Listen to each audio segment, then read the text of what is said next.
I remember when I got the first iPad. I was super excited, almost more excited than when I got the iPhone, which I know sounds weird. Stick with me. But to me, the iPad always represented the future. It's a piece of glass that you can touch and interact with. It's super thin. It's just always something you would expect to see in movies, but it's real.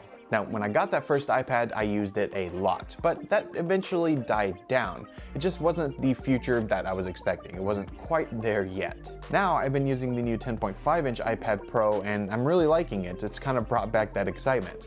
But then I decided to pick up the old iPad, the first one, just to check out what it was like, and I realized not all that much has changed. They still have the same basic form factor, the same basic UI, so what makes them different?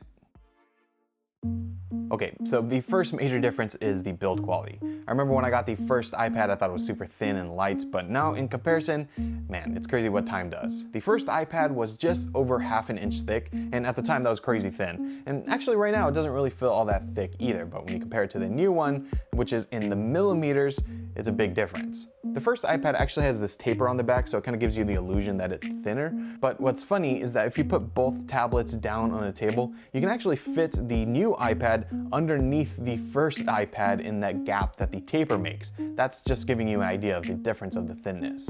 Now with weight, it's much the same story. The first iPad was around 1.5 pounds, and the newest 10.5-inch iPad Pro is just around a pound. But of course, the biggest difference that you're going to see when you're using it is the screen. The first iPad was 9.7 inches, and I thought it was gorgeous. And you know, at the time it was. There were no Retina screens, so we didn't really know you can get better. But when you look at the newest iPad, man, it's crazy how far things have come. So now with the 10.5-inch iPad Pro, as you can tell, it's 10.5 inches. But it has smaller bezels, so it's not that much bigger than the previous iPad that it's replacing. And comparing it to the first gen, it's actually much narrower and just a tiny bit taller. The first iPad has massive bezels around the edges, and at the time that was good because it gave you a place to hold it and you could flip it around and stuff, but now with touch detection and all that kind of stuff, you don't really need that, and having the thinner bezels just means that you have a smaller device with a bigger screen. And of course, this new screen is a Retina display, so it's super crisp. It's in the P3 color gamut, so all the colors are really vibrant.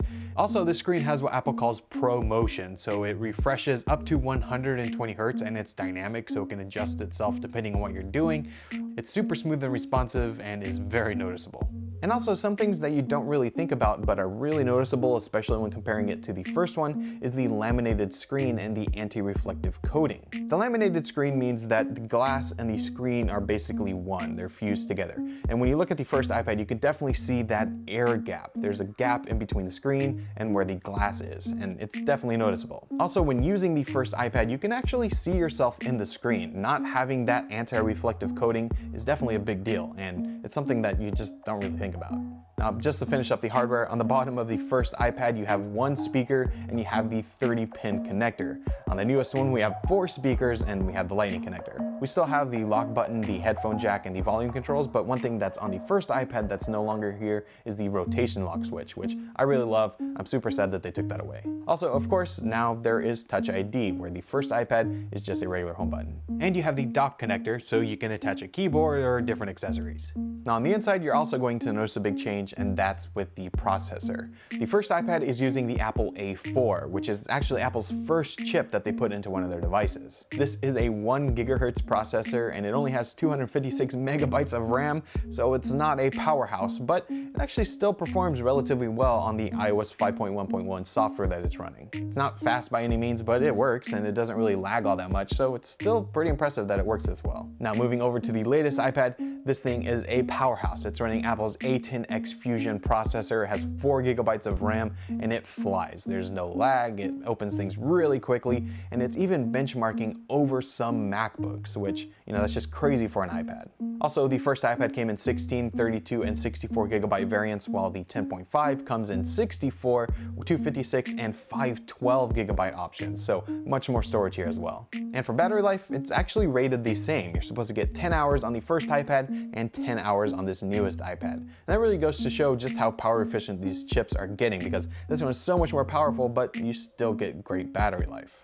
Now, of course, the biggest change is the software. But if you're comparing iOS 10 on the newest iPad to iOS 5, which this is running on the first iPad, the differences aren't all that much. Basically, it's just a big visual change. What you can do on the iPad isn't all that different. They're just apps that you open up and use as you expect. Of course, on the first iPad, there are differences, like the YouTube app is still there and the Google Maps app is still there, so those are definitely long gone, but just the way that you use it isn't all that different than iOS 10. So that's kind of what intrigued me. When I picked up the first iPad, it's not all that different than iOS 10 running on the newest iPad. But iOS 11 is coming. That's what's getting me excited about the iPad again. It's actually changing how you use the iPad.